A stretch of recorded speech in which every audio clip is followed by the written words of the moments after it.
Señoras, señores, sean todos ustedes muy bienvenidos a la Fundación Barrié. La Fundación Barrié acoge en su sede de A Coruña, en el marco de las actividades paralelas a la exposición Manuel Gallego, Arquitectura 1969-2015, hoy, mañana y el próximo 8 de abril, 3 mesas de debate en formato charla, en la que escritores, cineastas, arquitectos, periodistas conversarán con Manuel Gallego en torno a su ideario y su obra, en un coloquio abierto a todos ustedes. Al final de la intervención, de la conversación, iniciarán los conversadores exponiendo brevemente su tema, una pequeña presentación acerca del tema elegido en cada jornada, para a continuación desarrollar una conversación con Manuel Gallego Jorreto, moderada por él mismo. Las charlas en las que esperamos su intervención no van a tratar sobre ninguna obra en concreto. Interesa debatir, interesa reflexionar acerca de temas presentes en la obra de Manuel Gallego como preocupación metodológica, cruciales para elaborar su pensamiento. Conceptos generales que plantea el autor a sus conversadores. La charla de hoy lleva por título Sobre lo local y lo global en la creación de la arquitectura y cuenta con la participación, por supuesto, de Manuel Gallego y de Alessandra Alves Costa y Sergio Fernández. Presentar a Manuel Gallego Jorreto a estas alturas, con la maravillosa declaración de intenciones en forma de exposición en los sótanos de este edificio, resulta cuanto menos sonrojante para mí. Por lo cual les invito a todos ustedes, que todavía no lo hayan hecho, a dar un paseo por la arquitectura con mayúsculas, puesta en pie por nuestro primer Premio Nacional de Arquitectura en el año 1997.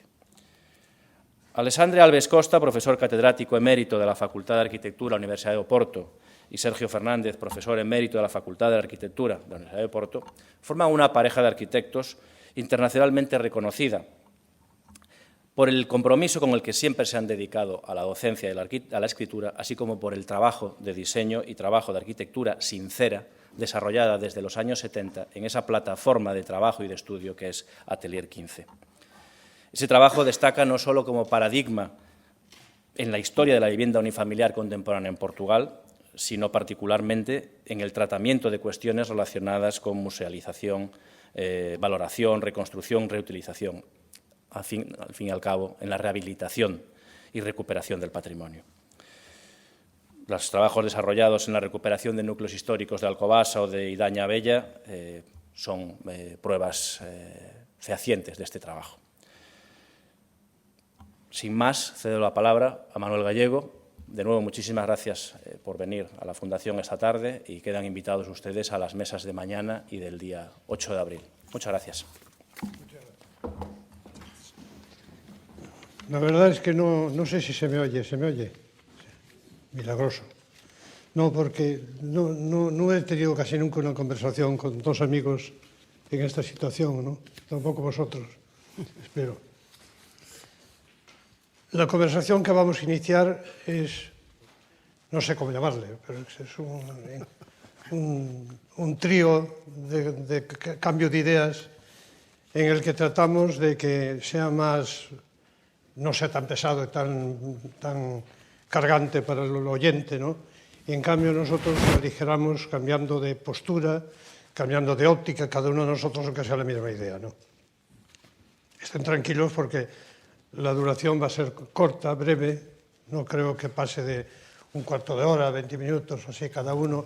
Y la organización de la conversación es, primero, una propuesta por cada uno de nosotros que leerá un texto, comentará un texto, es decir, dirá unas ideas personales y después un intercambio de ideas entre nosotros y entre ustedes, si les apetece, ¿no?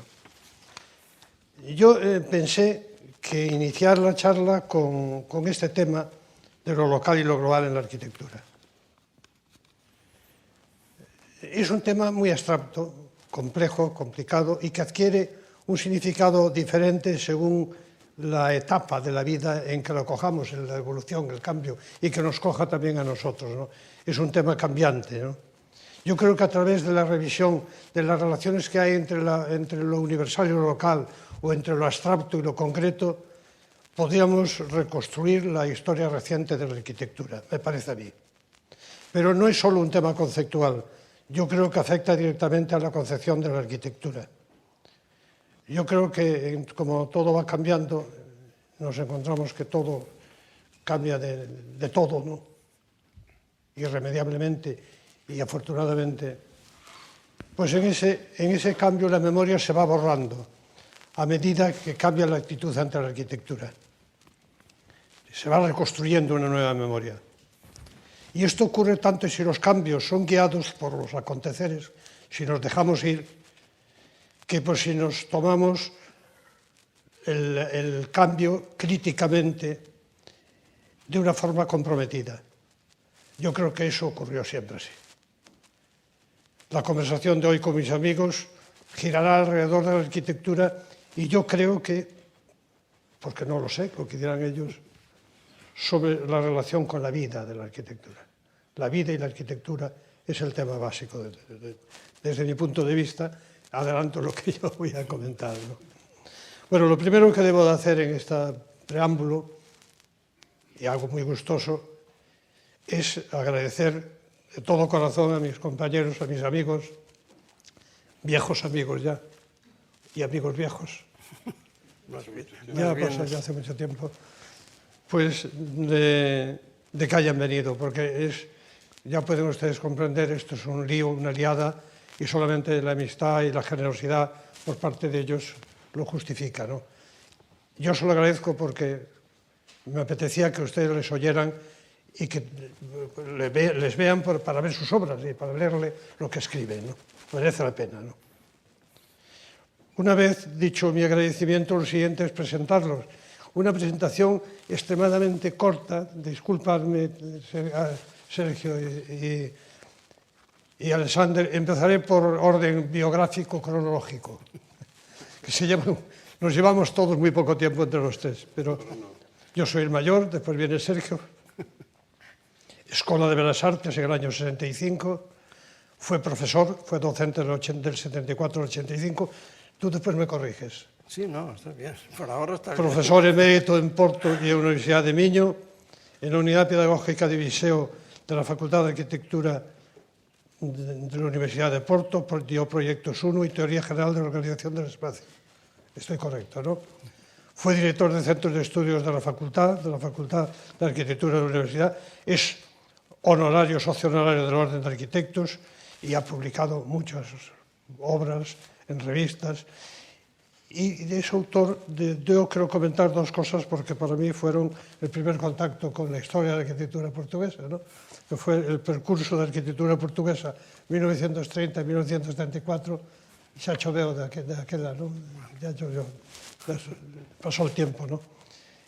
Y un excelente libro que tiene publicado sobre una casa hermosísima que ha hecho. Los dos han hecho casas muy singulares en el panorama de la arquitectura portuguesa y los dos muy jóvenes, casi obras primerizas, pero sin embargo obras de una extraña madurez para su edad. La tuya es una cosa espléndida, vamos. Y además en ese libro tan bonito hay un prólogo casi autobiográfico y biográfico de Alexander, también un texto muy hermoso.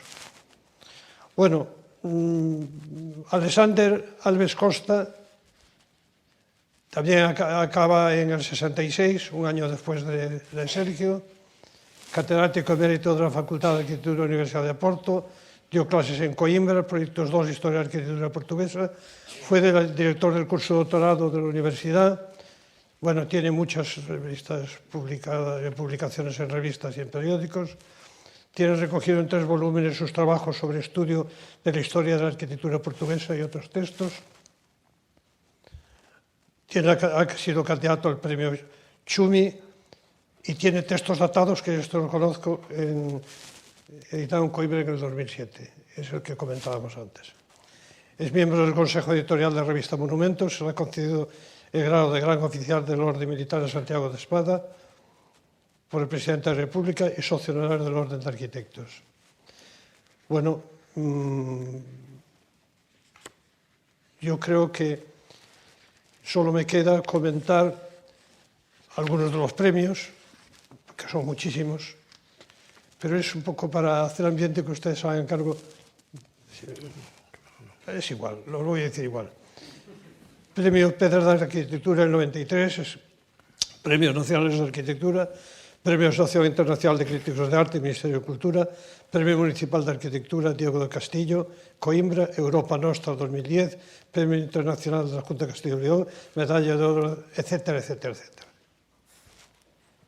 También la vivienda, quiero resaltar la vivienda de Alexander, la vivienda que ha hecho en Camiña, como comentaba antes, de las dos, que merece una especial atención y que los colegas, si no la conocen, que la conozcan ya. Sobre la obra de los dos no voy a decir mucho, ¿no? Pero voy a decir simplemente porque no voy a tener ocasión y yo creo que yo me he acordado de ellos, entre otras cosas, por lo que escriben, por su humanidad y por sus obras, que son arquitectos, ¿no?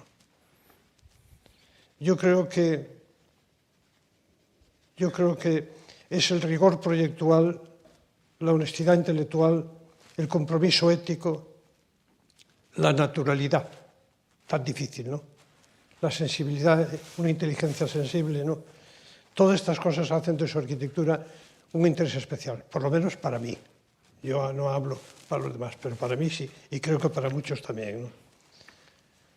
De sus obras me ha sorprendido, porque no lo sabía, que hay muchas, están en nuestras fronteras, es decir, al lado de nosotros, ¿no? En Camiña y alrededor de Moledo, ¿no? Y luego el trabajo singular de Idaña Abella, que yo creo que con él podíamos comentar la breve conversación que tenemos solamente con esa obra, ¿no? La actitud que adoptan ante ella, el carácter de utilizar la inteligencia sensible para conocer, pero con un cierto distanciamiento, el ser sensibles a la emoción de la belleza y la estética y fundamentalmente el estar convencidos de la necesidad de transformar la arquitectura, de adaptarla a la situación presente, ¿no? Ese deseo de transformar significa una esperanza del futuro, como ellos dicen, y creo que eso está muy resumido el concepto que ellos van a... Bueno, que yo he aprendido de ellos en este tema que estamos hablando. Sin más, dejo la palabra al que la quiera, a cualquiera de los dos. Boa tarde a todos. Eu vou falar português porque o meu castelhano tem vindo a piorar com a idade e, portanto, vou falar português relativamente devagar. Começo por agradecer à Fundação Barrier o convite que me foi dirigido e, igualmente, o maravilhoso catálogo, o irrepreensível catálogo da exposição que também nos foi oferecido nesta ocasião. Saúdo particularmente o Manolo Gallego, a quem agradeço a oportunidade de participar nos acontecimentos que complementam esta belíssima exposição da sua obra e agradeço também as exageradíssimas palavras com que começou esta sessão. É só mesmo a amizade é que poderia justificar estas palavras. Esta exposição é para nós, suponho que para aqui também, no campo disciplinar, um maravilhoso exemplo da atuação profissional, de posicionamento ético perante aquilo que é a arquitetura. É, portanto, com muito prazer e muito satisfeito que nos encontramos aqui em A Corunha, reavivando uma velha, já bastante velha amizade, mas que se mantém cada vez mais forte. Saúdo todos os presentes e vou ler um texto muito curto. Eu queria dizer o seguinte: eu e o Alexandre trabalhamos há muitos anos juntos, no mesmo escritório e nos mesmos trabalhos. Fomos formados na mesma escola e não combinamos nada do que vamos dizer. Não sei se não vamos sobrepor conceitos, mas, enfim, logo veremos. Eu vou ler um texto muito curto, que é uma espécie de ponto de partida em relação a este tema. Não sei se o tema local e global é, em si, demasiado difícil de tratar, ou se, ao contrário, é difícil porque demasiado próximo daquilo que pauta, diria, de modo quase natural, a nossa atividade diária enquanto profissionais e também docentes de arquitetura. O curso de arquitetura que eu fiz no Porto esteve permanentemente imerso nessa questão, tão imerso que talvez não tenha deixado espaço para que sobre ela se fizesse uma reflexão atenta. Vivíamos, como aqui, sob um regime político de caráter fascista mesmo. O regime, saído do golpe militar de 1926, para afirmar-se como mentor de uma nova política contrária à da Primeira República, no início dos anos 30, recorria a imagens de clara modernidade. Era uma espécie de um contrassenso. Na década seguinte, na senda dos países do eixo, que o poder apoiava mais ou menos explicitamente, defendia-se a exaltação dos chamados valores pátrios, cuja pureza se atribuía essencialmente a tudo quanto respeitava a sociedade rural, a mais atrasada e, em boa parte, por isso, aquela que tinha menor capacidade para pôr em causa as diretivas governamentais, o seu autoritarismo, a sua violência. A afirmação desse nacionalismo conduziu, no que respeita à arquitetura, e não só, à construção de todo um imaginário que, empregue sem qualquer relação com a verdade histórica, se foi convertendo em obrigatórios receituários estereotipados, ausentes de qualquer sentido. O fim da Segunda Guerra, com a vitória dos países aliados, abriu novas perspectivas aos arquitetos que vinham continuadamente lutando pela afirmação de uma arquitetura moderna, liberta daqueles condicionalismos. As referências viriam, no fundamental, de uma Europa que se libertava e reconstruía em condições sociais e com recursos técnicos bem diversos daqueles de que Portugal dispunha. Poder-se-á dizer, de um modo esquemático, necessariamente redutor, que os princípios plasmados na Carta de Atenas e os conceitos de Le Corbusier se transformaram em modelos seguidos, em boa parte, acriticamente. O poder político, alarmado com a ameaça que a globalização, a abertura, a internacionalização da arquitetura significava, combateu os arquitetos mais progressistas que defendiam os seus ideais e tentavam pô-los em prática. Não se tinha gerado esse tipo de reação anteriormente, quando, a par da propagandeada autenticidade, se adotavam figurinos com óbvias referências às arquiteturas de feição monumental, diretamente importadas dos regimes alemão ou italiano. Vejam-se as intervenções feitas em obras, não sei se alguém conhece, em obras como as do Estádio Nacional em Lisboa ou da Cidade Universitária de Coimbra, ambas nos anos 40.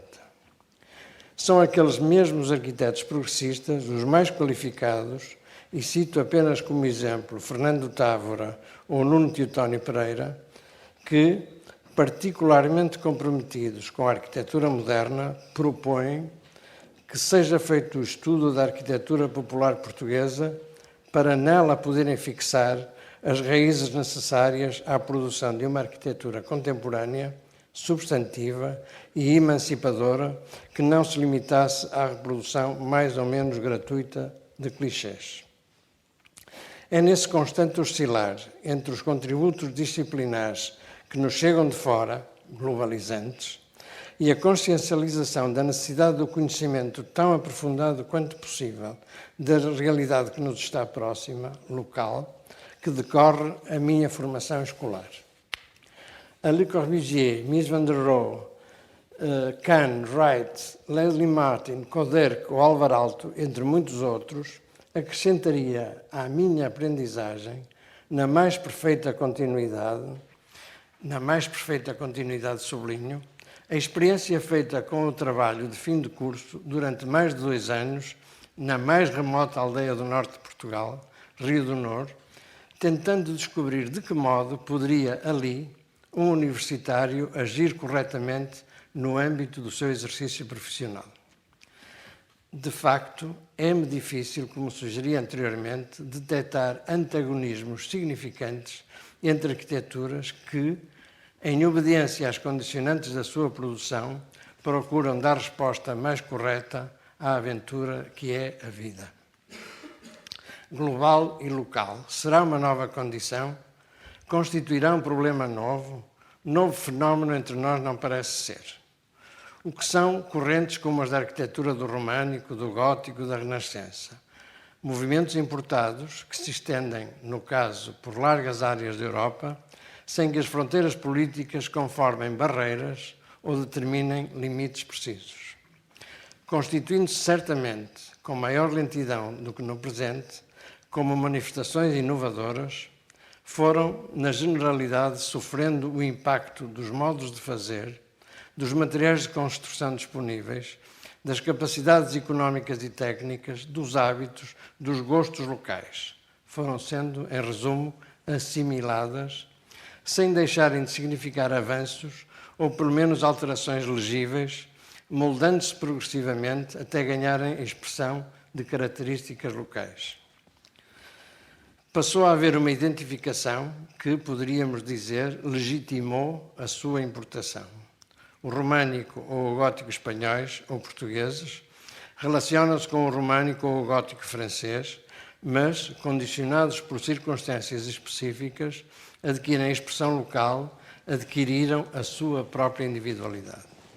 É esse tipo de relação que poderá qualificar de diferente modo aquilo que significa um contributo válido de progresso ou o que, como muitas vezes aconteceu e acontece, poderá corresponder somente à adoção mimética de soluções distanciadas da realidade onde se inserem e cuja importância decorre apenas da sobrevalorização de aspectos meramente superficiais, sem fundamento e, como tal, de reconhecimento efêmero.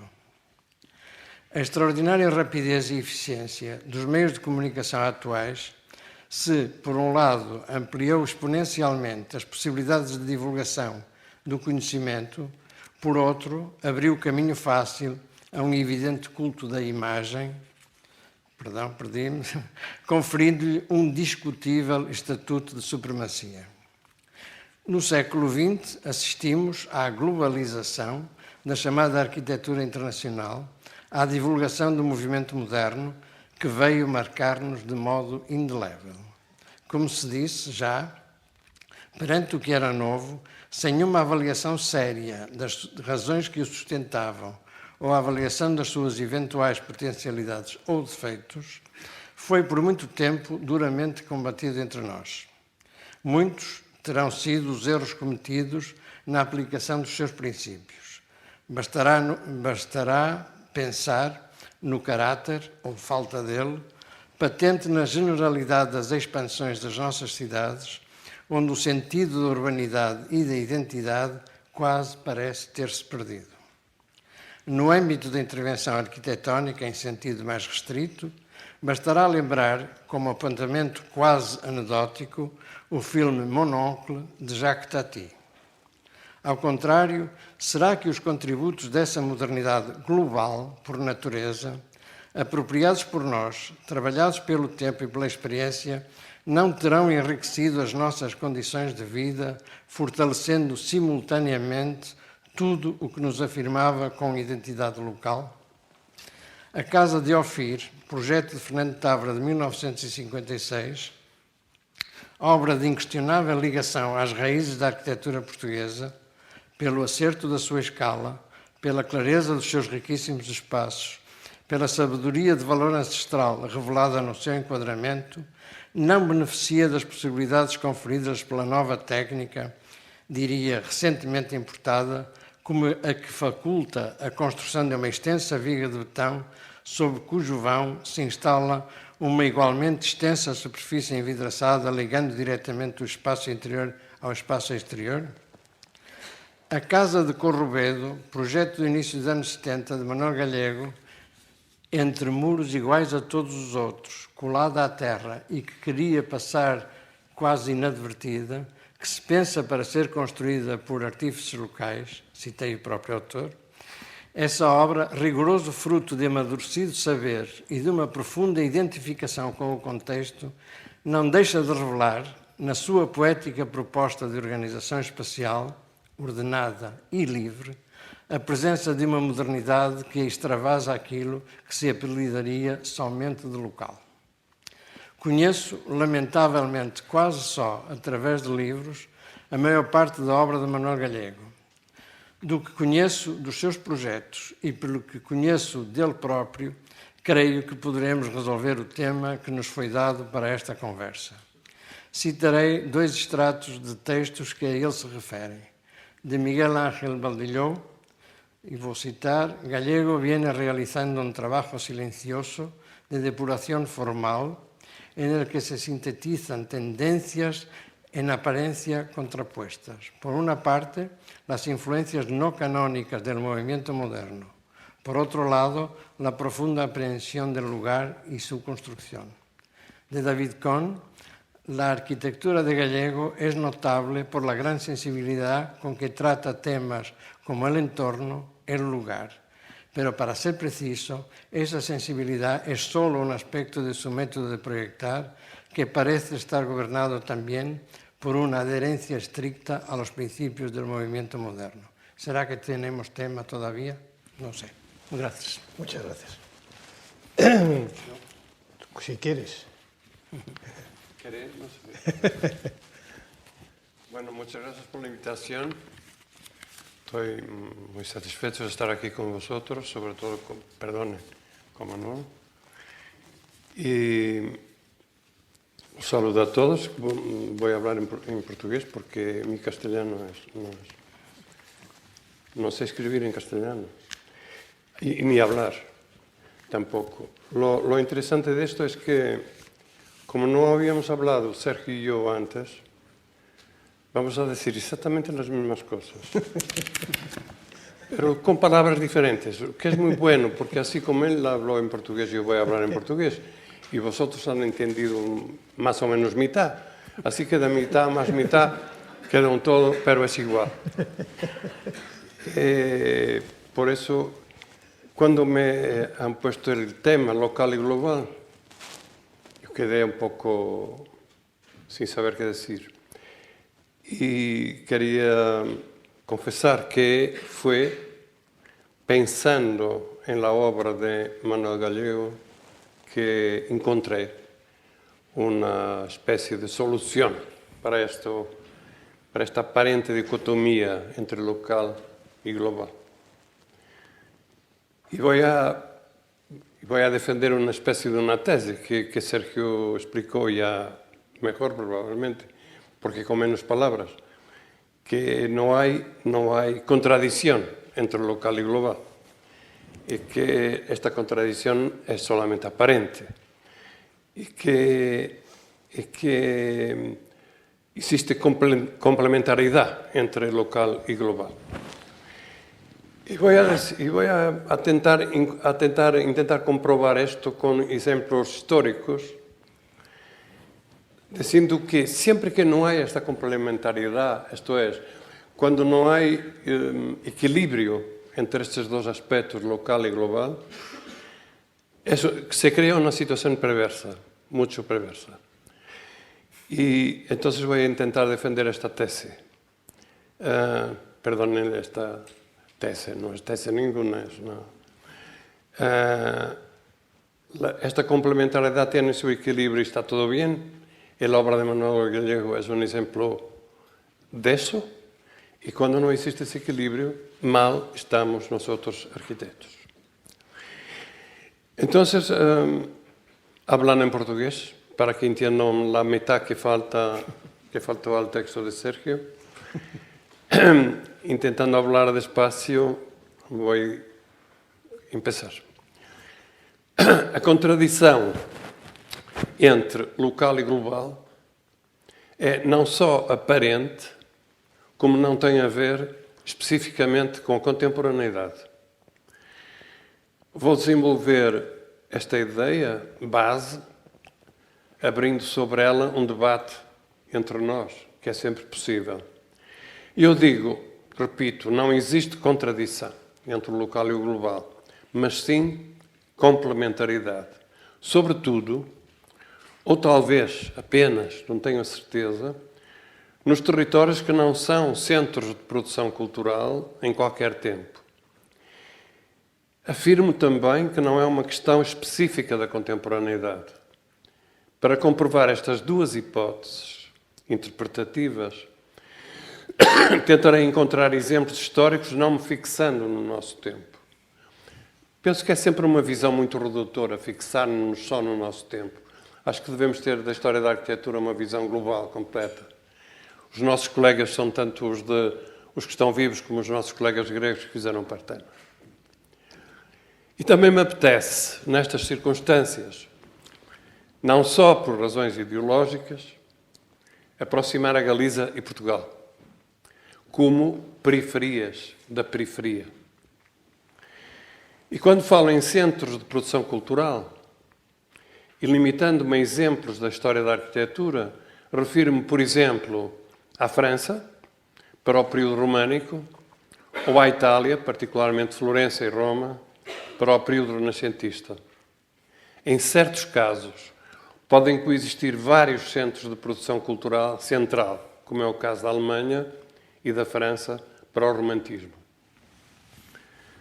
Se excetuarmos alguns pequenos períodos da história, primeiro para a Galiza, na Idade Média, em consequência das peregrinações a Santiago, ou Portugal na Idade Moderna, como reflexo dos descobrimentos, a produção arquitetónica destas duas nações teve sempre que ver simultaneamente com o global, onde eram criados os modelos, e o local, onde estes eram adaptados à realidade da sua capacidade produtiva.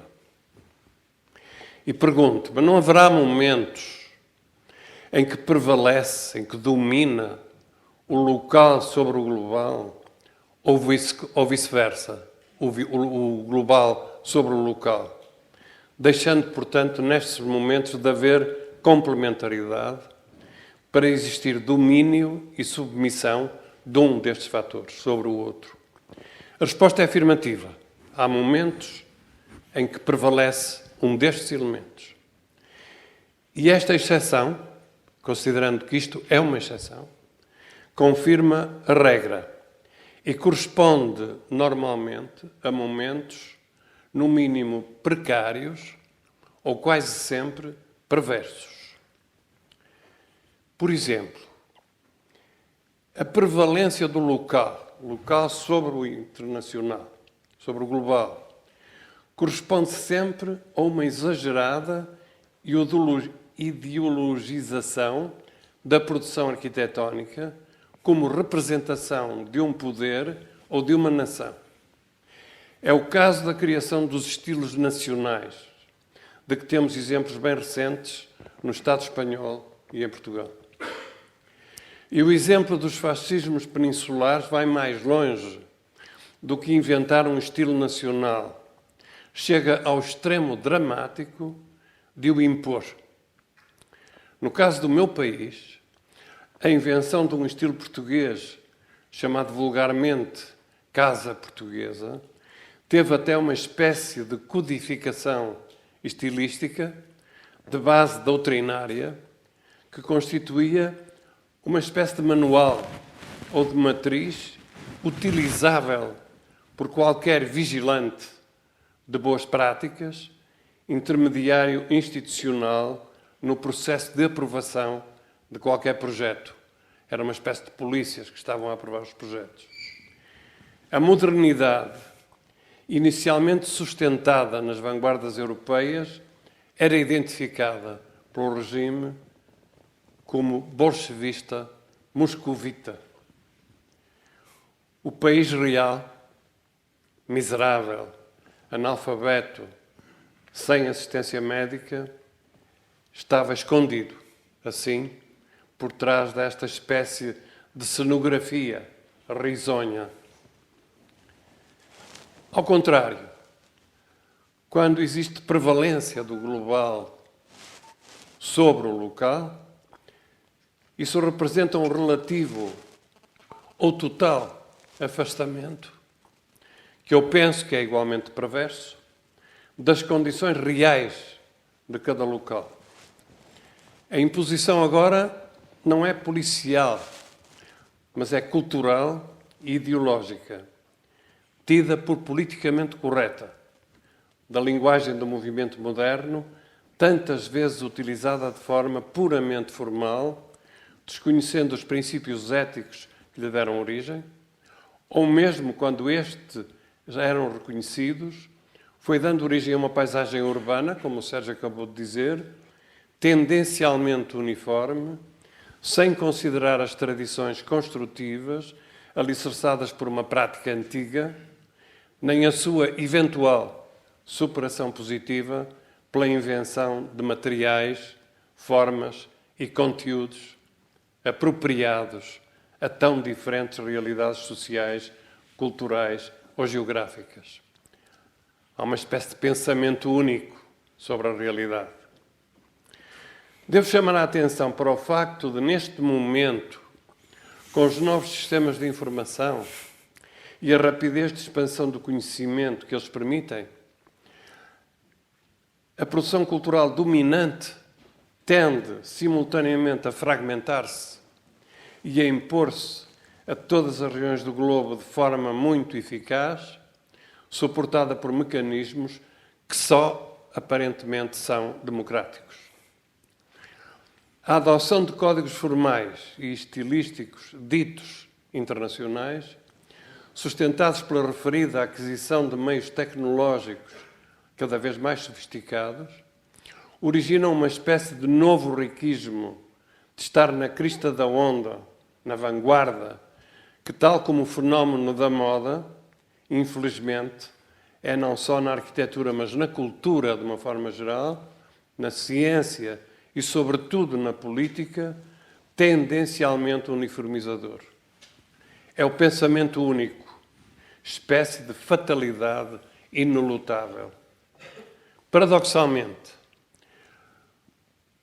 no momento em que lutamos todos, os bem-intencionados, sem tréguas, pela manutenção, lutamos todos a favor do respeito pelas diferenças, a todos os níveis, e pelo direito à autodeterminação das nações e do pensamento, estamos a ser cilindrados, esmagados, pelo que, desculpem a metáfora, chamei cinema de Hollywood.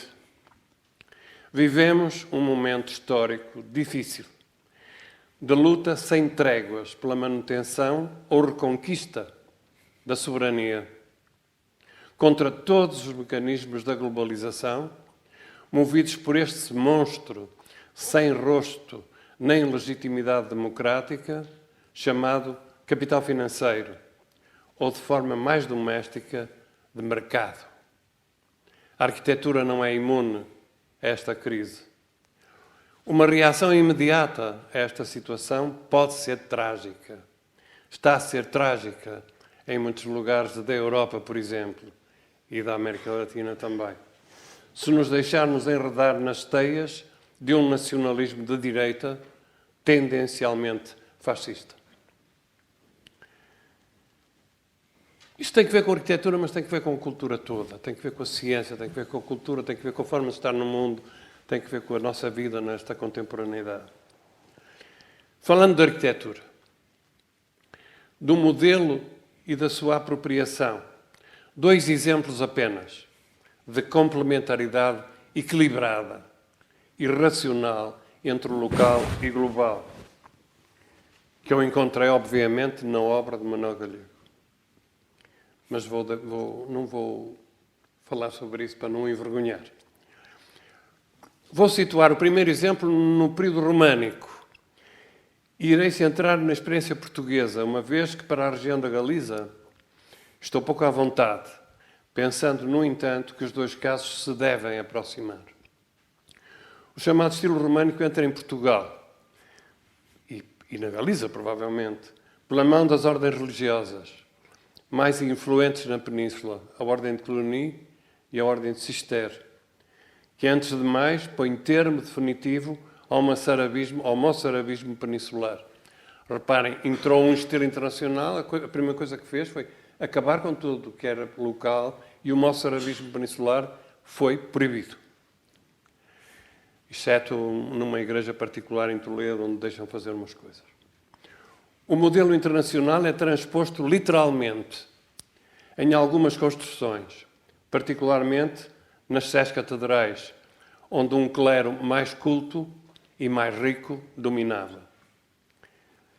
Mas a partir desses exemplos de referência, os nossos mestres pedreiros, arquitetos da época, em Portugal chama-se mestres pedreiros, não sei se aqui se chamam mestres pedreiros, na linguagem medieval, que é muito bonito chamar mestres pedreiros aos arquitetos, desenvolvem um interessante processo de transformação dos modelos importados, o Sérgio já falou nisto, adotando-os às circunstâncias da produção local. Normalmente, estes modelos sofrem um processo de simplificação e depuração, por forma a permitir a sua vulgarização em meios menos sofisticados ou com menos capacidade financeira. Assim acontece nas construções relacionadas com as ordens religiosas, mas, sobretudo, na enorme quantidade de igrejas paroquiais que acompanham a sedimentação e a fixação das comunidades rurais que desenvolvem, nessa altura, um intenso processo de colonização do território. Os novos edifícios, os mais recentes, aparentam normalmente um aspecto mais antigo do que os primeiros modelos internacionais, sendo por vezes de difícil datação. Esta adaptação às realidades nacionais, técnicas, culturais e financeiras, esta espécie de bom senso, acarretou uma grande durabilidade do nosso românico, comum às duas nações, que se vai cruzar com a entrada dos primeiros edifícios góticos, ajudando a encontrar as expressões igualmente mais adequadas deste novo estilo. Assim se vai desenvolvendo um processo que nós chamamos, normalmente, quando falamos disto na história da arquitetura, portuguesa ou se quiserem galega, chamamos de arcaização. Há um fenómeno de arcaização. Os edifícios novos parecem os mais antigos. Esta situação tem como consequência que a historiografia mais recente tende a abandonar as designações estilísticas tradicionais, românico, gótico, renascentista, aplicam-se mal ao nosso território, para adotar outros sistemas de identificação temporal mais ligados, por exemplo, aos diversos reinados. Dizemos, no tempo de Dom João II, no tempo de não sei quem, é preferível do que chamar estilo românico ou gótico, quando eles não existem praticamente. A arquitetura portuguesa é assim de continuidade e não de ruptura, com uma permanente atenção à realidade local, sofrendo os impactos das novas arquiteturas internacionais, sem que isso perturbe substancialmente aquela continuidade. Nada disto quer dizer menoridade intelectual e profissional dos nossos arquitetos, dos nossos mestres pedreiros, totalmente conhecedores dos modelos internacionais, como nos vão provando em algumas obras de exceção que vão realizando para encomendantes, para clientes mais cultos ou mais familiarizados com o que se pratica nos grandes centros de produção.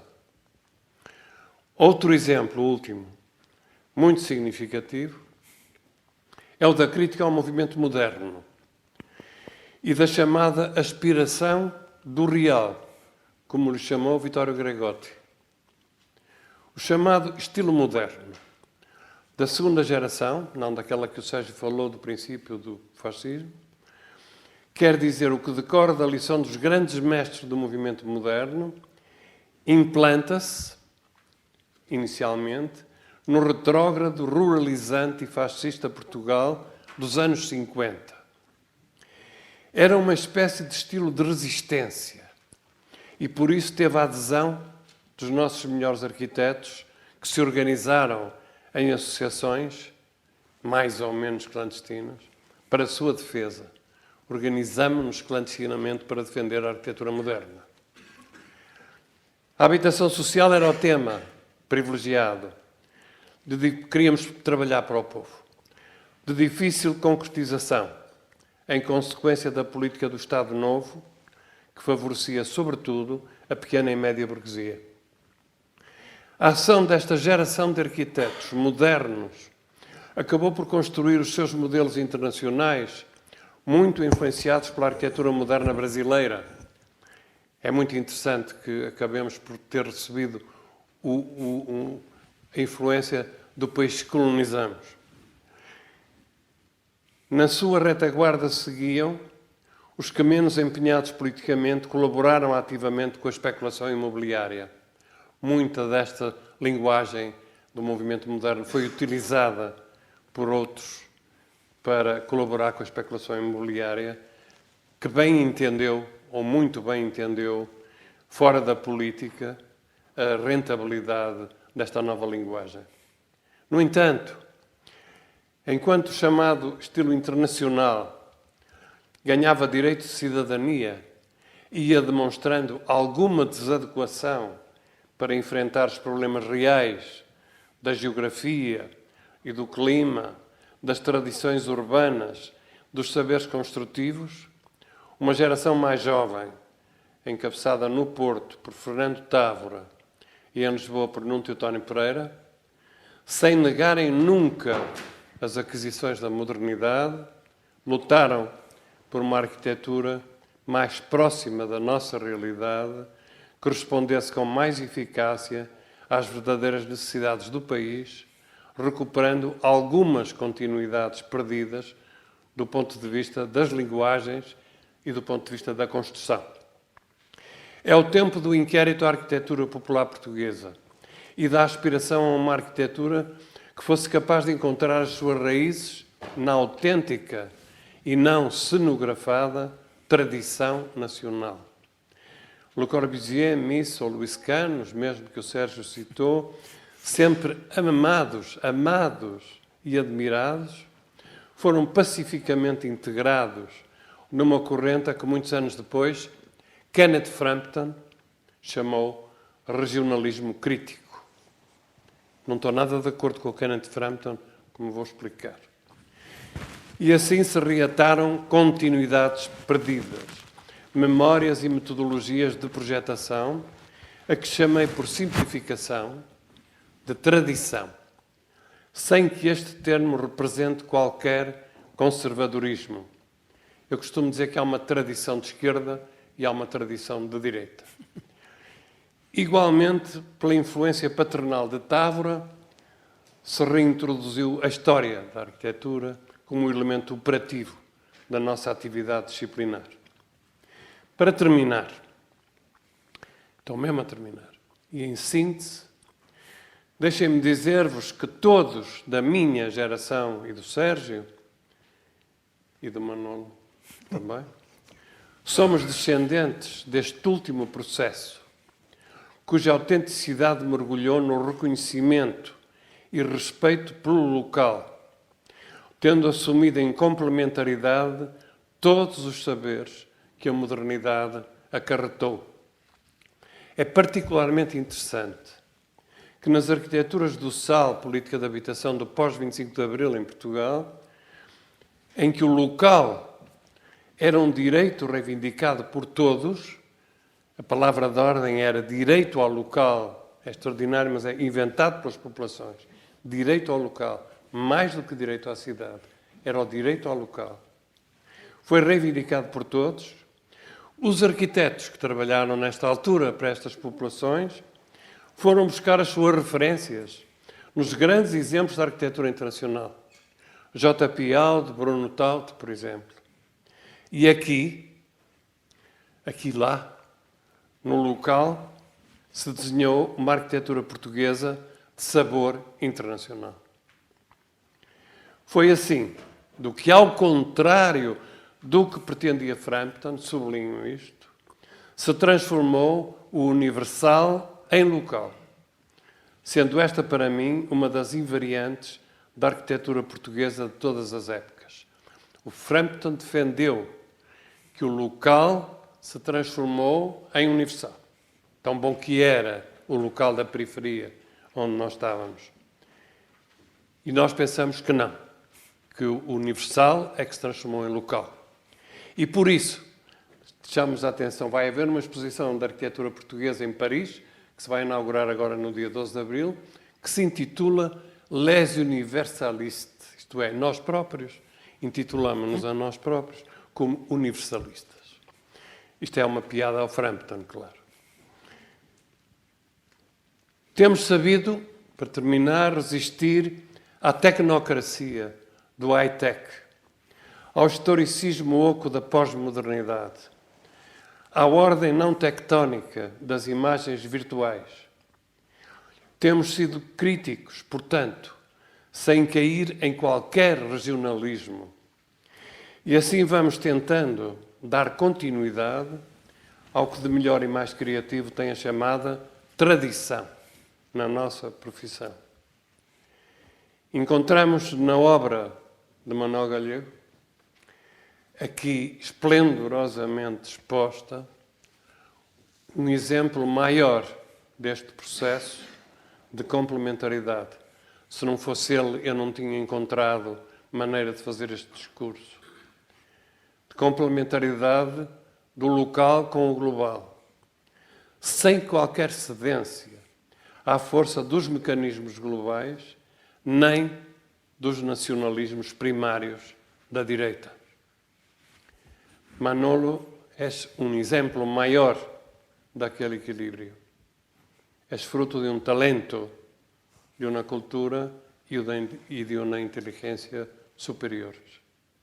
Queria, neste momento, para terminar, prestar a este companheiro de sempre mi muy emocionada homenaje. Muchas gracias. Gracias.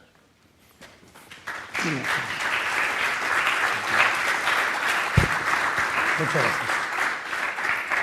¿Cómo dices? Muchas gracias. Muito obrigado. Yo es que te agradezco. Bueno, yo tenía unas notas de diferentes cosas, ideas, para enlazar poco más o menos en una conversación, ¿no? Yo creo que hay una confusión y estoy completamente de acuerdo con lo que plantean de tesis general Sergio y Alexander, ¿no?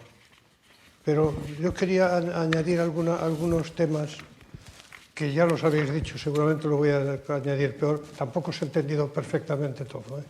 Me tenéis que dejar el escrito, que lo quiero, pero sí lo fundamental, y me ha gustado mucho, porque entre otras cosas me parece que es así. Pero yo quería anotar un poco las discordancias que hay y las diferencias que hay muchas veces al hablar de una cosa. Perdóname, porque si miro uno no puedo ver. No, todo está bien. No, si miro a ninguno me parece que estamos... No, disculpa. Tienes que hablar por ahí. Miro al frente, venga. Discúlpame. ¿Qué va, hombre? Yo me fui al diccionario y me voy a buscar lo que era la palabra local. Y el español dice como lo perteneciente a una localidad. Bueno, tiene la otra acepción de local, un local, con 4 paredes. Mi diccionario es del año 56. Fui a global y decía en conjunto. Pero fui ahora actualmente al diccionario y local dice lo mismo, pero global dice la aldea global, otro significado. Es decir, se refiere ya al concepto de globalidad, que hace 50 años, 60 años, no existía. Esto parece que es el tono general que nos acompaña y que hace pensar en muchos sitios donde se practica la arquitectura, que eso de la globalidad es lo actual y que lo local es arcaico. Y si no, digamos que por lo menos no actual, ¿no? Yo pienso que es una interpretación esta muy limitada, porque basta con observar que lo local está cambiando constantemente. Es dinámico. Y además es un término relativo porque depende de la escala, del tamaño, de las relaciones, cómo definamos la localidad. O sea que es un término variable, ¿no? Y por otra parte, parece que lo local es acompañar la tradición estrictamente o aparente formalmente, en apariencia, ¿no? Y hay una frase de Venturi que a mí me hace pensar mucho, que dice que la tradición no puede heredarse, solo puede obtenerse mediante un gran esfuerzo. La tradición, penetrar en el conocimiento de la tradición, exige un esfuerzo, ¿no? Lo local, por el hecho de serlo, es universal. Esto no lo dice Venturi, lo pienso yo. Pero no global, naturalmente, pero sí universal. Empezamos a distinguir entre lo global y lo universal. Yo creo que lo que crea confusión e introduce conceptos nuevos es el concepto de globalidad. Este es el concepto que yo creo que introduce términos nuevos, ¿no? Estamos en un mundo globalizado, ya lo habéis dicho en algunos de los pasos que se han dado con el movimiento moderno, ¿no? Pero es que casi todo ha cambiado en muchas cosas culturales, ¿no? La revolución informática, la complejidad, la redefinición de las relaciones entre personas, familias, económicos, es el cambio más brutal, ¿no? Un nuevo capitalismo, unas interdependencias económicas, una deslocalización de actividades productivas, un mundo del consumo, todo esto, y el consumo por encima de todo, organizando nuestra vida, ¿no? Nuestro mundo. Existe un pensamiento, todo el pensamiento posmoderno, de los filósofos posmodernos, el progreso se pone en cuestión, en fin, etcétera, etcétera, ¿no? Pero hay una ruptura de paradigmas importantes. La dimensión del dentro y afuera, de urbano-rural, empiezan a tener matices, empiezan a ser confusos, ¿no? Todo ha cambiado casi. Aparece la cultura de la virtualidad, el espacio de flujos y histórico, el tiempo que se acelera y se comprime y al final casi desaparece, ¿no? Casi se niega, ¿no? Castells, Marc Cauchet, etcétera, etcétera, etcétera. Bauman, todos nos hablan de la cultura en que vivimos. Esta es la que nos envuelve y tenemos que ser conscientes críticamente de ella, ¿no? Me parece a mí, ¿no? Porque esta afecta a romper esta normalidad de la arquitectura, naturalidad, que debía ser la continuidad, ¿no? Y el ir acomodándose a los tiempos. Yo, en mis notas, que son notas para conversar, decía, si existe lo local, deben existir las localidades. ¿Cómo las definimos? ¿Cómo las distinguimos? Con áreas de aspecto reconocible, con ciertas homogeneidades en relación con la vida de sus habitantes.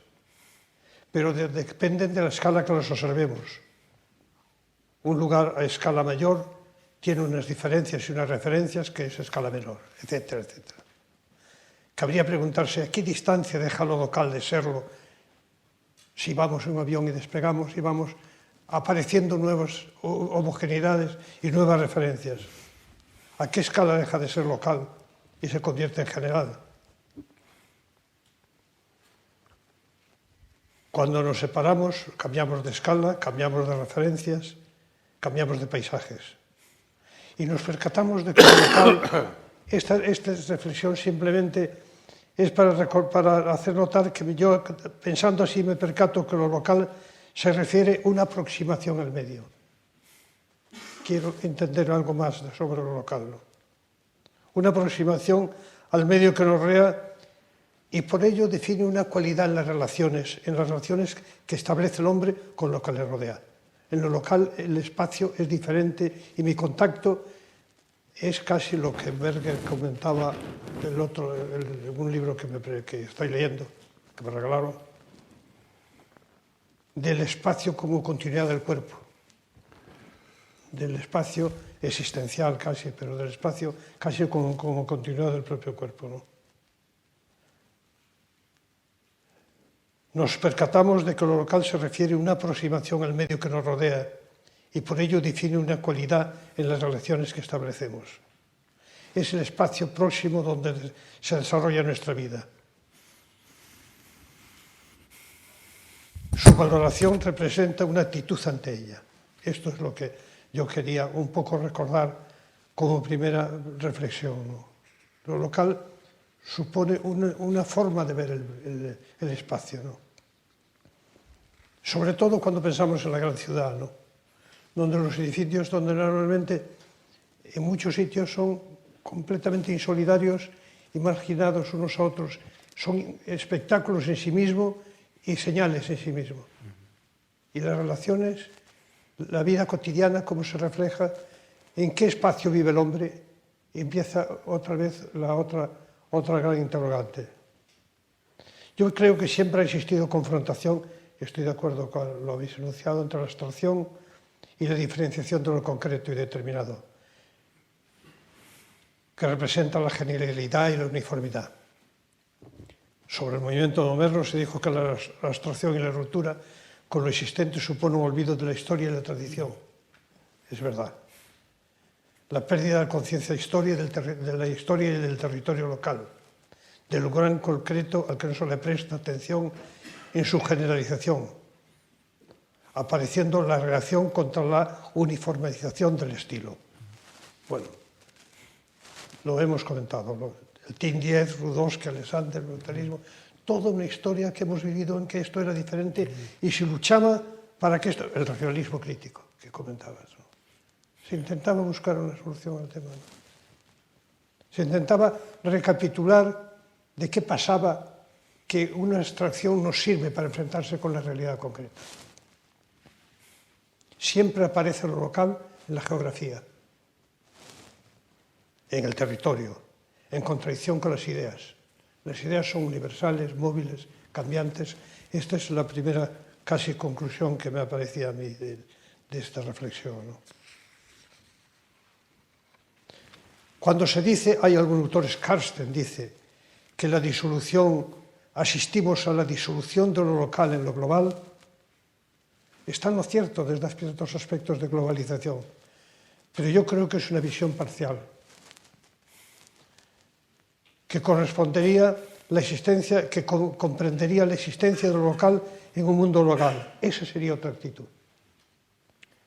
El pensar que no hay, como comentaba Alexander, que no hay contradicción, que son actitudes y confrontamientos de enfrentarse con la realidad y con el espacio y con la arquitectura. Pensar que puedes entenderlo como una actitud, como decía antes, a lo que nos rodea. Y supone entender lo local como una especial relación con ello, con lo cotidiano, con lo inmediato, con lo que completa nuestra vida, que supone una valoración del espacio inmediato de la vida, entendiendo el espacio como espacio vital. Y esto nos lleva a una manera de entender el espacio de compromiso, que cabe en cualquier lado y que tiene que ser críticamente dentro de un mundo globalizado. Un compromiso con la vida valorando su calidad y la calidad de las relaciones con los hombres y con sus espacios. Su manifestación y la estrecha relación con la personalidad de sus habitantes que define su identidad. Y llegamos a uno de los puntos claves de la localidad. La identidad como derecho de la vida. Del individuo, del grupo, de lo que sea, pero empezando por el individuo. Así lo local se está haciendo siempre, porque el hombre se está construyendo siempre. No se acaba de hacer local nunca. No se acaba de hacer tampoco el hombre nunca, ¿no? Buscando la identidad como tal y construyendo su comunidad. Una nueva localidad se está construyendo ya. Siempre habrá una actitud crítica y creativa que busca mejorar la vida y valorar lo inmediato, lo local, como manifestación de esta. Hoy las relaciones que uno tiene son muy variadas y sobrepasan la proximidad geográfica. Pero esta proximidad, aunque no física, también existe. Por mucho tiempo, no lo sé. Está ligada a la experiencia y a la memoria del entorno vital que hoy se hace mucho más complejo. Bueno, esto es lo que yo quería más o menos comentaros. Píldoras, sin el rigor de mis compañeros, pero píldoras. Lo que hay. Pasamos a palabra. No sé, yo creo que el concepto que existe de global, lo que pasa es que está basado en condicionantes fundamentalmente económicas y de dominio y que no valoriza ningún otro aspecto que no sea esa vertiente. Cuando se dice el mundo globalizado es un mundo donde no tenemos opinión, ninguno de nosotros.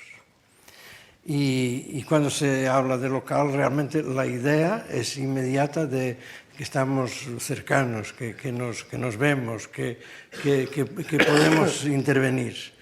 El global, en este momento, por lo menos para mí, es una palabra muy fea, porque significa que yo no tengo nada, no tengo ninguna capacidad de intervención y que tampoco se importan conmigo.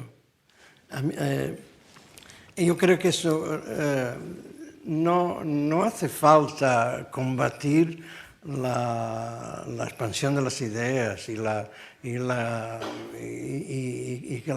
que haya semejanzas entre cosas distintas y que haya progreso que venga del intercambio de ideas o de actitudes. No es prescindir de eso, pero parece que hace falta acabar con esa idea de que global es una cosa que alguien domina y nosotros no. Y eso me hace mucha impresión. Sí, completamente de acuerdo. Yo creo que falta la actitud de aceptar otra vez al personaje fundamental de la vida, que es el hombre. El hombre. El hombre, claro. Ese es el que... Claro. Solamente falla eso. Que no es tampoco. No es verdad. Bueno, por alguna razón los griegos, cuando las ciudades tenían más de 15.000 personas, hacían otra. Claro. Por alguna razón ya había con eso. Pero esto ahora tiene... ¿Eh? Sí, también.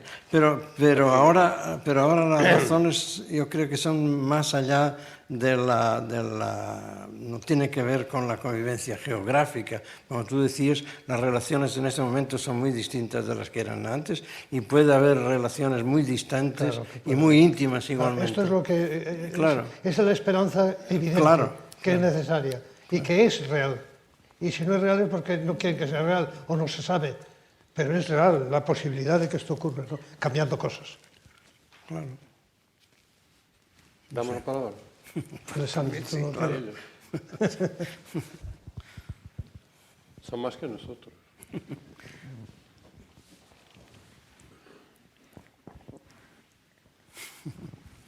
Bueno. Yo diría que alrededor de los conceptos tan, no sé cómo llamarle, tan tangentes o tan permeables, ¿no? Acentuaría la presencia de la tradición, ¿no? Si hablamos ya por momentos exaltando lo local como fuente generatriz de acontecimientos auténticos, desde el punto de vista de la creatividad arquitectónica, exigiría una profundización rotunda en nuestras raíces locales y como energía amorosa. En el fondo, ¿quién eres? Un ser humano formado en tu adolescencia, donde se construyen las pasiones y las sensibilidades, en periodos juveniles, en periodos donde la emotividad y lo permeable se marca. Tu aprendizaje posterior en la cultura es posterior, en lo global es posterior, la información exterior, ¿no?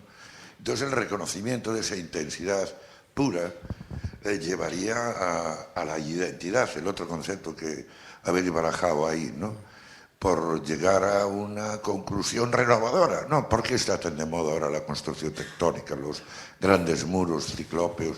Hay como una tendencia en la gente que trabaja en el contexto y en el paisaje de insistir en una memoria primitiva, diría yo, que sería otro concepto al que volver, ¿no?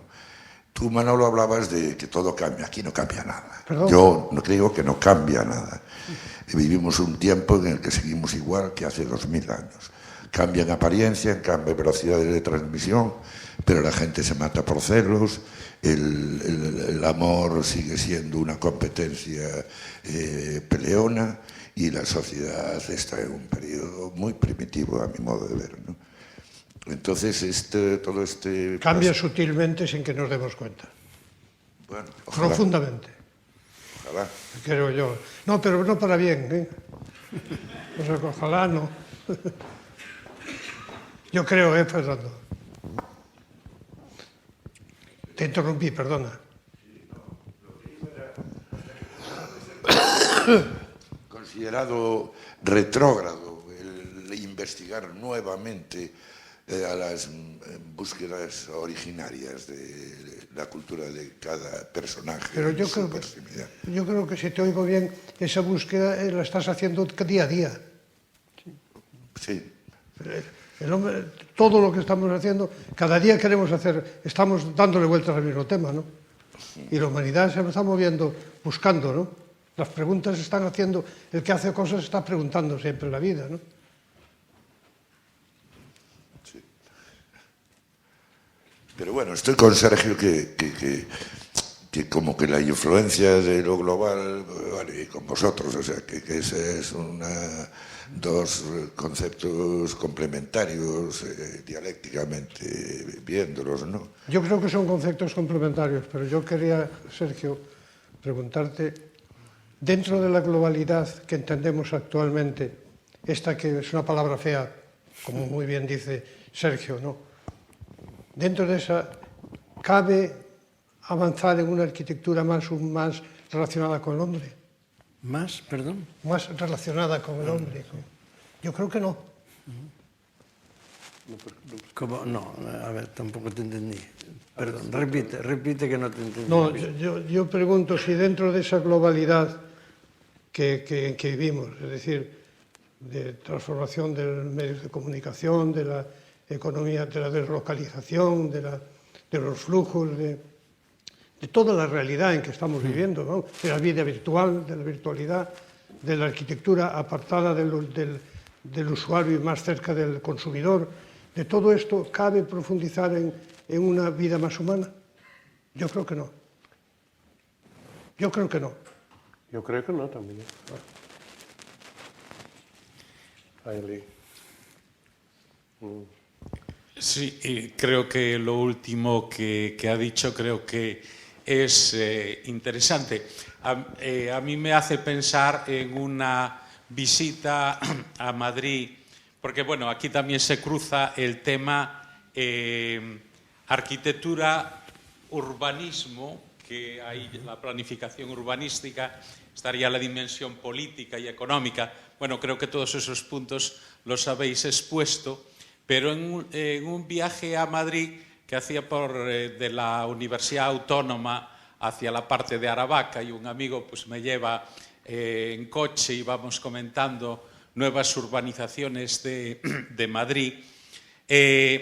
Mi apreciación y la de mi compañero era, sí, hemos ganado en cuanto que quizá la calidad de los materiales, incluso la disposición, se han dejado viales más amplios, se han quedado zonas de ajardinamiento, etcétera, que quizá con respecto a periodos más atrasados donde no había tantos recursos o incluso tantas ideas, pero por ejemplo echábamos de menos cómo esos bloques más o menos bien construidos pues no reproducían de algún modo pues por ejemplo zonas porticadas, es decir, ahí en vez de poner cosas líneas en torno a grandes avenidas, se podía haber reproducido un poco pues, el tipo de convivencia o convivialidad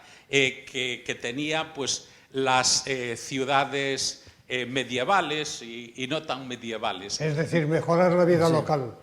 Exacto. Es decir, que en ese sentido creo que se ha dado un avance tecnológico, pero se ha perdido pues, en la dimensión de la comunidad, ¿no? de crear barrios o como se le quiera llamar, que yo creo que quizá el urbanismo más antiguo sí que iba haciendo, ¿no?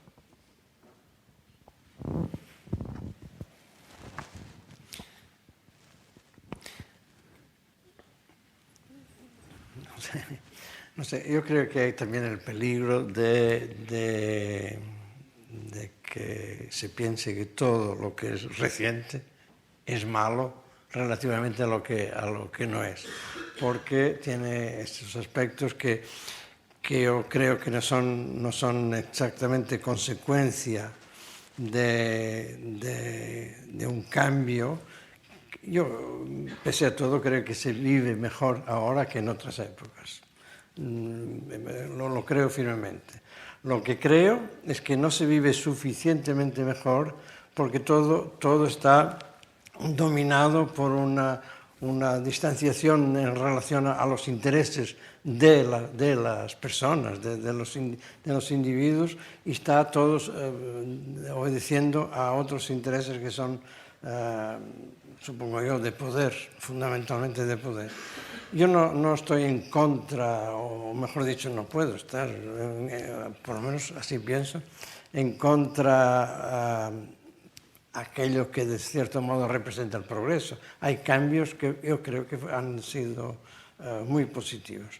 A mí Alessandro y yo vivimos en un edificio, los dos, en el mismo edificio que está en una zona urbanizada en los alrededores de Oporto, bueno, en Oporto, pero en la parte, en los alrededores, y que está dibujada teóricamente según los principios de la Carta de Atenas, que, como se sabe, ha destruido mucha cosa, ha cambiado muchos hábitos, ha cambiado, en fin, mucho la manera de vivir de mucha gente.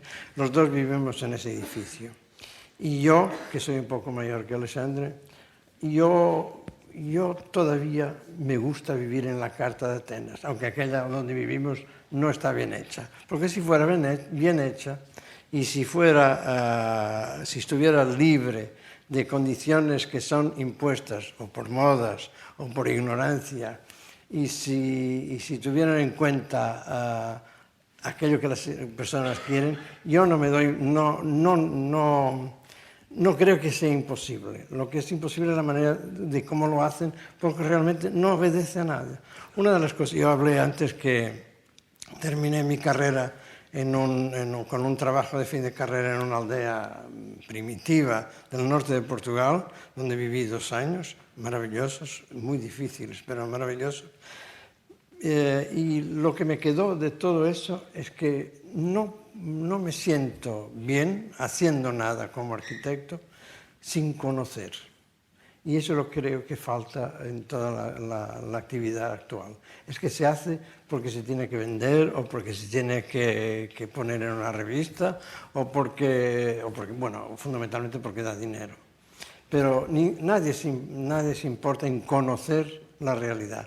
Y esos 2 años, como no podía salir de esa aldea, y como lo que a mí me interesaba era saber si un señorito que tiene una carrera universitaria puede hacer algo por la gente que no sabía ni leer ni escribir, ni electricidad, ni nada, no había nada, eso me dio una especie de conciencia de que sin conocer lo que estamos haciendo y para quién estamos haciendo, que no merece la pena. Y eso fue muy útil en circunstancias totalmente distintas, como la que Alessandro habló antes, después del 25 de abril, que hubo programas de habitación para la gente pobre de la ciudad, en el caso de la ciudad de Oporto, y fue tan natural que nos relacionáramos con la gente, que la gente se metiera en nuestros proyectos, opinara sobre nuestros proyectos. Y eso no quiere decir que estuviéramos siempre de acuerdo, al revés, estuvimos muchas veces en desacuerdo, pero fue un trabajo que fue extraordinariamente participativo, de hecho, de los arquitectos y de los usuarios. Y eso es lo que me parece que hace falta, que cada vez se hace menos y cada vez se hace más en la visión de la imagen, que a veces, y que además no siempre son muy interesantes, pero que son siempre muy vistosas.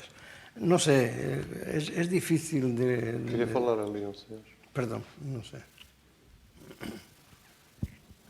Bueno, ya perdí un poco el hilo y a lo mejor me lío, no explico bien.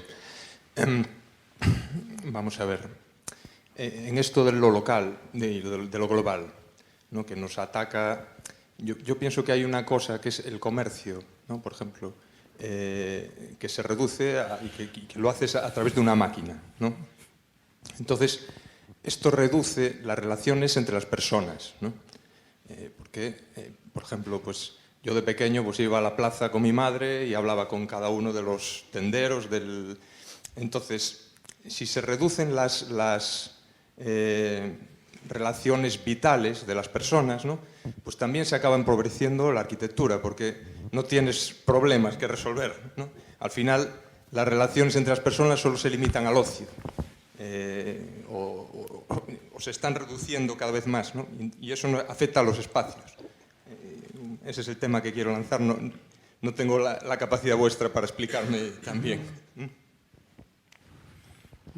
Yo quiero decir que esta experiencia de los barrios periféricos de Madrid, etc., yo creo que es necesario pensar que esos barrios han sido construidos por razones de especulación inmobiliaria y que es para un cliente indiferenciado que nosotros no conocemos, que no sabemos cuáles son sus intereses, ni nos interesa tampoco a nosotros cumplir sus intereses o ir contra y ir a favor de sus intereses. No, porque es pura especulación inmobiliaria, pura especulación financiera. No hay posibilidades. Nosotros, arquitectos, en ese tipo de proyectos es un trabajo que no tiene ninguna humanidad, porque no hay gente. Eso que decía es muy verdadero, no hay gente. Además, como vivir en el barrio que nosotros vivimos, que es muy bonito, muy simpático, tiene muchas árboles, pero yo que soy fumador, si quiero comprar un cigarrillo no tengo dónde, porque tengo que fumar hierba del suelo, porque no hay una tienda. Es muy simpático, pero para ver yo no soy fumador, dentro de casa, o para pasear por la carta de Atenas, pero sin beber un café, sin tomar un café, sin fumar un cigarro, sin ver una muchacha bonita, nada, no hay. Hay animales sueltos por ahí a pastar. Bueno, yo pienso que nosotros arquitectos en este momento estamos reducidos a dos cosas. O hacemos habitaciones individuales para personas que nosotros conocemos muy bien, que son nuestros amigos, o que pasan a ser nuestros amigos. Y entonces hacemos una arquitectura humanizada para esa persona. O entonces trabajamos en instituciones, por ejemplo. Las instituciones son una posibilidad que tenemos de interpretar las aspiraciones humanas, como diría Lois Kahn. Y esa es una oportunidad única, trabajar para una institución, para una universidad, para un centro cultural, para algo así que corresponda a una aspiración de la comunidad. Porque esa relación directa con los utentes, como nos hemos tenido después del 25 de abril, y que duró un año, eso en este momento está fuera de moda, además. Y por otro lado, probablemente, esa relación tan directa con los utentes, los futuros utentes, también nos permitirá a los arquitectos un campo tan abierto de experimentación formal, que la gente quiere discutir. Y los arquitectos normalmente, cuando están envolvidos en ese tipo de intenciones, no quieren discutir. Bueno, por eso a mí me parece que esos barrios deshumanos son así porque tienen que ser así, son hechos para eso.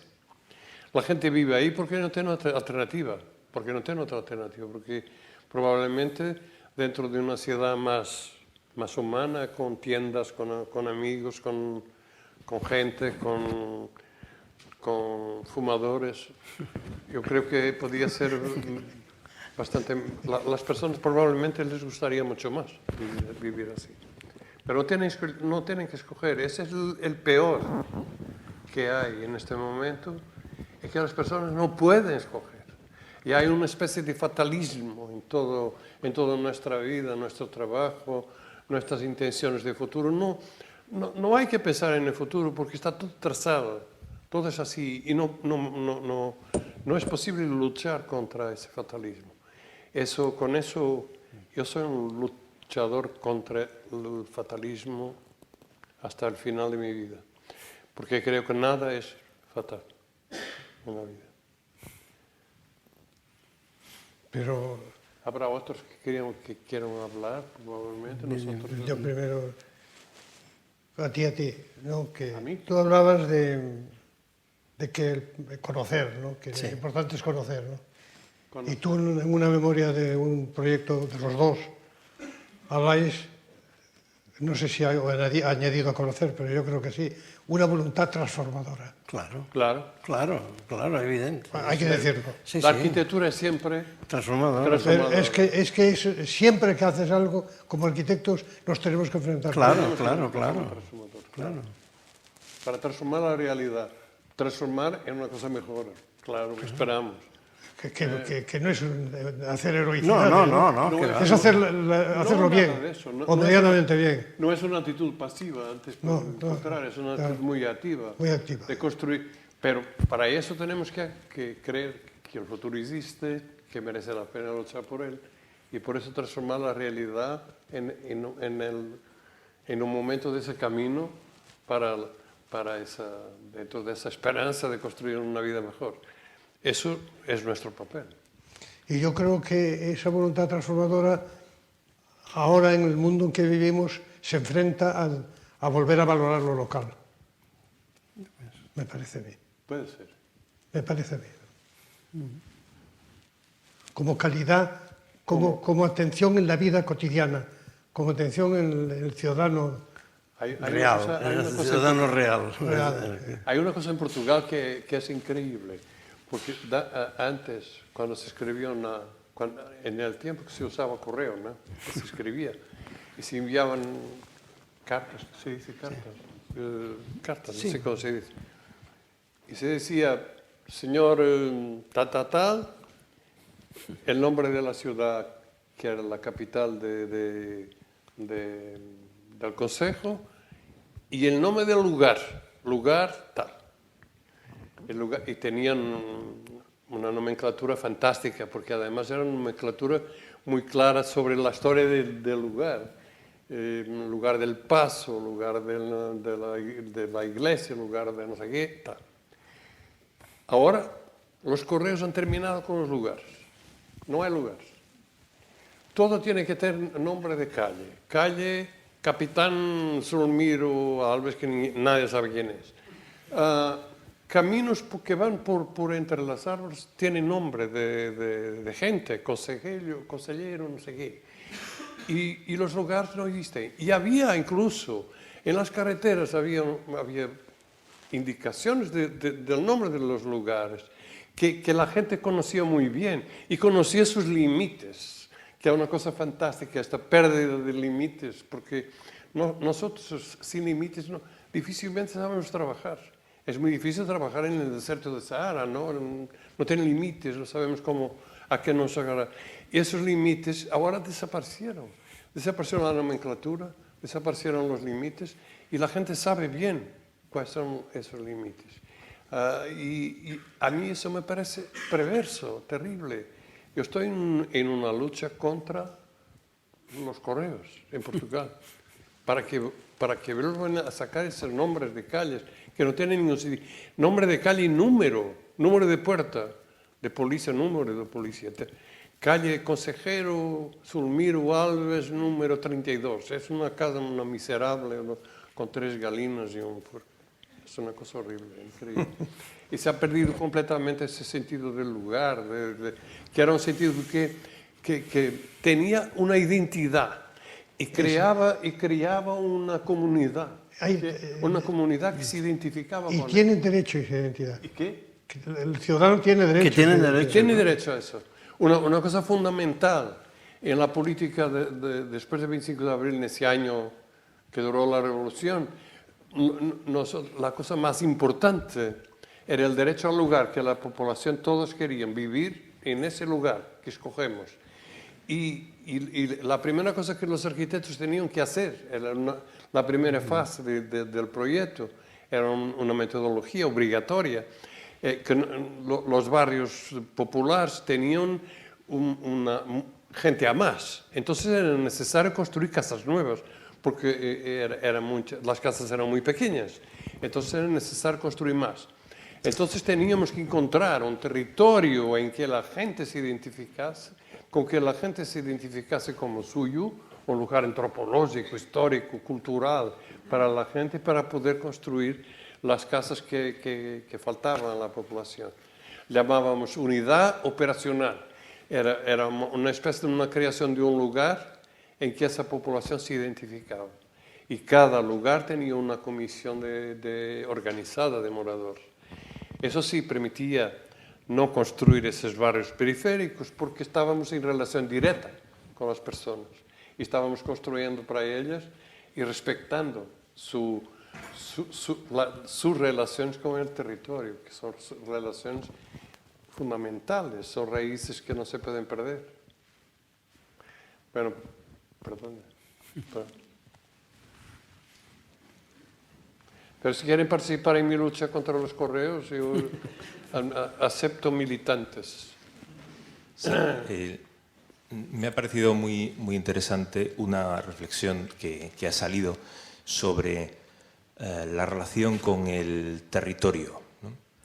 La relación vital con el territorio. Yo creo que, no sé, les estaba oyendo y estaba pensando en que había dos cosas que han cambiado radicalmente nuestra relación con el territorio, que es una, la facilidad de transporte, y dos, la vida urbana. Bueno, no sé cuánto tiempo han tardado ustedes en llegar desde Oporto, probablemente 3 horas, ¿no? Si hubieran tardado 2 jornadas, probablemente la relación con el territorio sería mucho más intensa. Valoraríamos mucho más el desplazarnos, el encontrarnos con gente que piensa distinto, vive distinto. Ahora mismo, en 5 horas, estamos en Nueva York, nos podemos levantar por la mañana en La Coruña y acostarnos en Manila, ¿no? Eso realmente nos hace descontextualizarnos mentalmente muchísimo y ver la arquitectura no como algo arraigado en el territorio, sino como un souvenir, ¿no? ¿Cómo? Un souvenir. Una relación puramente epidérmica, ¿no? Con las formas, con la manera de construir, etc. Yo, si me permite... Sí. ¿Me puedo interrumpir un segundo? No, sí, por supuesto. No, siga, no, era porque, para completar una cosa que está diciendo, ¿no? Pero siga, luego sí. Lo cuento. El hecho de no tener ninguna relación con la naturaleza en nuestra vida diaria, o sea, vivir en la ciudad, supone ser absolutamente independiente de la climatología, ser completamente independiente de la necesidad de alimentarse viviendo de la tierra el hecho de poder comprar la comida en un supermercado hace que nuestras costumbres sean completamente independientes del contexto local. Cuando una persona vive de la tierra, su vivienda, su lugar de trabajo está completamente integrado en la naturaleza. Es mucho más consciente de que si llueve, pues no puede trabajar, o que si nieva, la forma de su casa deberá ser la adecuada, ¿no? Si nosotros vivimos en cajones dentro de edificios en nuestras ciudades, eso no lo tenemos en cuenta. Nos da igual, exactamente igual donde vivamos. Vamos a vivir exactamente igual aquí que en México, ¿no? Exactamente igual. Esta manera de vivir la geografía, de vivir el sitio, de relacionarnos con la naturaleza, creo que tiene una importancia fundamental. O sea, no es una cuestión política, es una cuestión que nosotros queremos vivir todas las vidas que seamos capaces de vivir simultáneamente en nuestros 80, 90 años de vida, ¿no? Y eso, claro, nos hace pasar por el territorio de una manera absolutamente epidérmica. Las relaciones humanas ya no se producen en tertulia, ¿no? Se producen mediante el WhatsApp, ¿no? Este tipo de cosas hace que estemos completamente, digamos, enajenados de la naturaleza. O sea, no queremos la naturaleza para nada, ¿no? Una arquitectura sin naturaleza no puede ser local, ¿no? Tiene que ser, evidentemente, de revista, una arquitectura para publicar, una arquitectura global. Me parece que la capacidad de desplazarse y nuestra independencia de la naturaleza, pero voluntaria, ha convertido en la arquitectura en absolutamente global hoy en día, ¿no? Bueno, hay gente que vive en pueblos y gente que vive de manera rural y que vive de su trabajo en la tierra, y eso sí que tienen. Entonces usted tiene un proyecto local. ¿Cuál es su proyecto? Yo no propongo nada, simplemente estoy exteriorizando lo que se me está... realidad, pero yo me gustaría comentar sí, claro. dos o tres cosas, ¿no? Sí, una es que hay el transporte, los medios de comunicación, la tecnología. Hay otro cambio más importante, que uno no decide cómo puede ser su tierra, sino que son otros los que lo deciden, porque está deslocalizado, se mueven flujos económicos, se deciden. Y eso es un tema, yo creo que muy importante que hay que tener en cuenta, ¿no? en la decisión. Después, referente al mundo rural, el mundo rural y el mundo urbano efectivamente son diferentes, pero según he leído los libros, que yo y además no soy experto ni mucho menos, lo digo con toda cautela, pero la producción de granjas industriales especulativas, que se llaman así por los libros, pues no tienen casi gente empleada, sino que son gente, el que visita la obra, la mano de obra contratada. O sea que también hay todas las posibilidades en todo, ¿no? No podemos pensar el agrarismo como el que aún vivimos nosotros o vivíamos hace unos pocos años en Galicia, ¿no? Esto es un tema que ya prácticamente ha desaparecido, ¿no? Yo creo que eso es un tema que tenemos que tener en cuenta, ¿no? Porque también el labrador tampoco vive en contacto con la naturaleza, explota la tierra y vive de ello, pero no le digas qué bello paisaje, cómo disfruta estéticamente un urbano, ¿no? Sino que qué buena tierra, qué ordenado está. O sea que es un poco más complejo de lo que usted plantea, ¿no? A mi juicio, ¿eh? A mi juicio. Y el campesino, en una entidad local que no tiene nada que ver lo local con lo antiguo, que no tiene nada que ver, hay antiguo y local, que es lo que nos estamos refiriendo nosotros, anterior a la revolución industrial, casi, no anterior a la revolución informática o la globalización. Pues yo creo que ese mundo no tiene nada que ver con lo urbano, ¿no? Es un mundo que no tiene sentido de la naturaleza como placer, tiene sentido como elemento productivo, ¿no? Yo creo que la ciudad y el mundo urbano, vamos, lo que se piensa por lo menos en el pensamiento ortodoxo y oficial, ¿no? Es que el hombre necesita la naturaleza, ¿no? Para completar su vida, para completar su educación, para completar su ciclo y para mejorar la especie, ¿no? Esto es lo que está... al fin y al cabo, el único movimiento, el movimiento más importante que ha habido, que es toda la sostenibilidad y el ecologismo, es un movimiento de reivindicación de la vida, ¿no? de reivindicación de una forma de vida más amplio que el que se tenía hasta entonces, ¿no? Y esto es una cosa actual que habla del mundo natural. Todo el urbanismo sostenible habla de la relación con el mundo natural. Mejorar la relación con el mundo natural. Son soluciones para conseguir que esto se realice, ¿no? Por lo tanto, yo creo que no es voluntaria la separación, es por necesidad dentro de los voluntarios se elige el vivir más cómodo posible, ¿no? No sé si... Pero quería comentar esas dos o tres cosas sobre eso.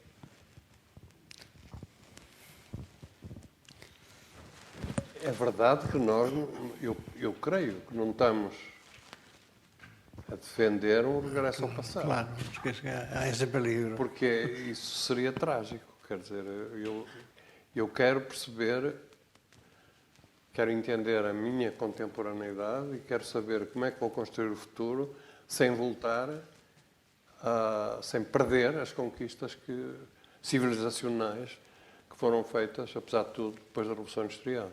Quer dizer, não quero voltar ao mundo sem assistência médica e do analfabetismo, não quero voltar. Por mais interessante que seja a relação dessa gente com a Terra. Claro. Não quero. E o que eu quero é tentar perceber o que é positivo nesse estádio civilizacional e tentar transportá-lo para a contemporaneidade. Às vezes apetece-me até, por uma questão de provocação, porque nós podemos cair na tentação desta ideia de voltar ao passado, dizer assim, o avião leva-nos de repente para Nova Iorque, como disse aquele amigo. Mas dentro do avião podem-se criar um tipo de relações muito solidárias e muito interessantes, enquanto dura a viagem. Por que não? E por outro lado, vamos muito depressa para Nova Iorque, porque temos lá umas relações fantásticas a desenvolver. Portanto, tem aspectos positivos, vamos ver. Até porque não fazem parte da vida real, é uma espécie de vida de férias. Não é? Transpor isto para a vida real, eu creio que não implica de maneira nenhuma que nós andemos outra vez de carro de hoje. Quer dizer, implica seguramente saber viver as coisas com as coisas que nós conquistamos com a tecnologia, que apesar de tudo não trouxe só instrumentos de guerra, trouxe também alguns instrumentos civilizacionais. Trouxe também os da guerra, é verdade, mas isso é culpa do homem, não é? Não da ciência.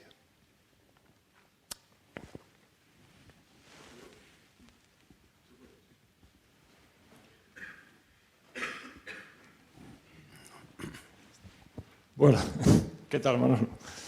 Yo quería, lanzar un poco alguna cuestión que me preocupa o me interesa también y a ver qué opináis, ¿no? Yo, por ejemplo, creo que lo local no tiene nada que ver con la naturaleza, por ejemplo, ¿no? Es decir, lo local es la circunstancia de una persona, la circunstancia en la que vive una... Más cerca. Que no te oigo. Sí, ahora sí. Que, quería plantearos si también veis una idea que yo creo que está detrás del concepto de local, más que el lugar, ¿no? Es la circunstancia de una persona, eso es lo que es lo local, ¿no? Mientras que lo global es la circunstancia de otras personas o la experiencia de otras personas, ¿no?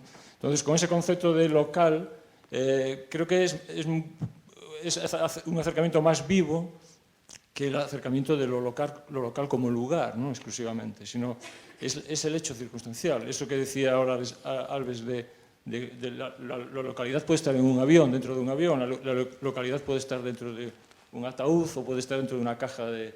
No estoy en eso nada de acuerdo con el tema de que el acercamiento a la naturaleza es un acercamiento a lo local, ¿no? Es una perversión, seguramente, pensar eso, porque no tiene nada que ver, ¿no? Entonces, quería lanzar esa cuestión porque creo que es eso. Lo local para mí es el lugar del pensamiento, eso sí. Lo local es el pensamiento. Y lo global es la experiencia, ¿no? Es otra cosa, es la experiencia. Entonces, lo global para mí sí que es una palabra fea, pero también tiene esa apetencia, ¿no? De que es también una puesta de toque de cambio, ¿no? Es decir, en lo global está la experiencia, ¿no? Mientras que en lo local está el pensamiento. Y era esa idea, ¿no? Alejar un poco la palabra local de del lugar, ¿no? Y el global acercarlo a la experiencia, con lo cual también tiene esa componente cercana, ¿no? Que yo creo que puede ser interesante también para la arquitectura, ¿no? Pero yo creo que cuando se habla de global es el orden global, Sí, que es la distinto, globalización. es distinto. Y eso está perfectamente definido, ¿no? Y creo yo. A mí me gusta Sí, claro. esta interpretación, a mí me gusta, pero porque probablemente esta ligação que fazemos, ligação, não sei dizer, ligação que hacemos entre local, lugar, esta ligação territorial, puede ser un desvío de arquitecto, puede ser, y porque nosotros no trabajamos sin territorio, tenemos tierra, no necesitamos de tierra para hacer arquitectura. Y esa tierra implica otras cosas. Entonces eso probablemente nos limita un poco la libertad de pensamiento. Por eso me gusta pensar así un poco. Pensar para especular, para pensar para aprender a ser un poco menos arquitecto y más.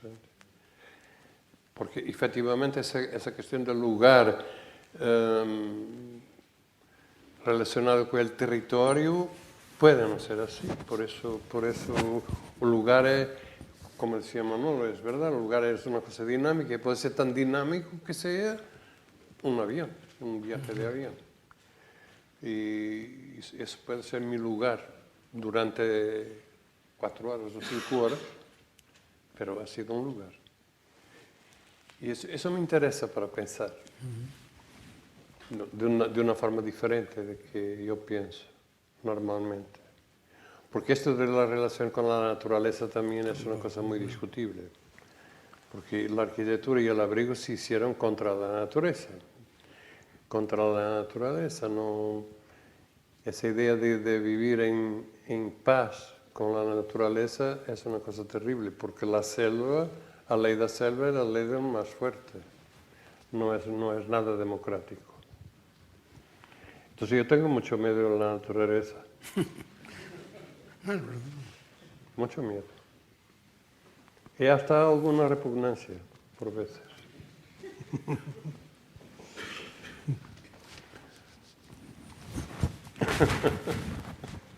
Pues ya estoy entrando en el Hola, buenas noches. ¿Qué, Manolo? Hola. Una de las cosas que comentaba aquí y que me anda en la cabeza cuando alguna vez comenté contigo. Acerca. Ahí, mejor. Sí. Es el tema de que el hombre precisamente es víctima de la capacidad que lo diferencia del resto de los animales, que es la inteligencia, ¿no? Y ahondando en el tema que decía, por ejemplo, Juan, desligando de la realidad, el hombre no necesita ahora, el ser humano ahora, generalizando mucho, ya no necesita nada real. O la mayoría de la gente es, entre comillas, abducida por lo virtual. Hablando de esto de la globalización, me llamó mucho la atención, y lo podemos mirar en cualquier momento ahora, una imagen donde estaba el dueño este de Facebook, que iba bajando por un auditorio similar a este, o más grande, en Barcelona, él como la persona, individuo, físico, y el resto de todos los congéneres que estaban sentados estaban con sus gafas virtuales. Entonces todos estos están domesticados y cada vez son más, no necesitan nada real en cuanto a entender local como realidad próxima, material, construida, hecha por el hombre. ¿Será entonces al final que la posibilidad de hacer arquitectura futura ahora, viendo que cada vez son más los globalizados y menos los que, como el dueño de Facebook, sigue siendo una persona, la arquitectura real será solamente para élites, por llevar la contraria, armar un lío, ¿no? Las élites serán aquellas personas que tengan capacidad de tener conciencia de sí mismos como individuos los que requieran a un arquitecto para que le hagan una buena arquitectura, en mayor o menor escala, grande, pequeña, lo que sea.